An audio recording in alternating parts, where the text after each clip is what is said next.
एक बार की बात है, राजू नाम का एक युवा लड़का था जो सूरत, गुजरात में रहता था। वह एक दिन अपने दोस्तों के साथ घूम गया। वे देर तक बाहर रहे और घर लौटाने में देर हो गई। राजू को पता था कि घर का रास्ता खतरनाक है, लेकिन वह अपने दोस्तों को अकेला नहीं छोड़ना चाहता था, इसलिए वे सभी साथ साथ चलने लगे।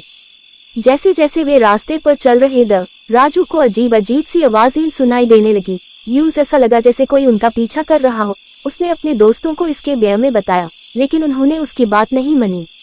उन्होंने चलते रहना जारी रखा और आवाजें तेज होती गई। राजू डर गया था, लेकिन वह अपने दोस्तों को छोड़ना नहीं चाहता था। अचानक उन्होंने रास्ते के बीच में एक आकृति खड़ी देखी। यह एक लंबी काले आकृति थी जिसके लंबे बड़े बाल थे। आकृति की आंखें लाल थी और उसके दांत बाहर निकले हुए थे। राजू और उसके दोस्त डर के मारे चिल्लाने लगे। वे मुड़ और भागने लगे, लेकिन आकृति ने उनका पीछा करना शुरू कर दिया। वे तेज और तेज भागते गए, लेकिन आकृति उनके करीब आती गई। राजू को पता था कि वे कभी भी उससे आगे नहीं निकल पाएंगे। ठीक जब आकृति अंत पर हमला करने वाली थी, तभी राजू ने अपनी जेब से एक छोटा सा तावीज निकला। उसने तावीज को हवा में उछल दिया और यह आकृति से टकराया।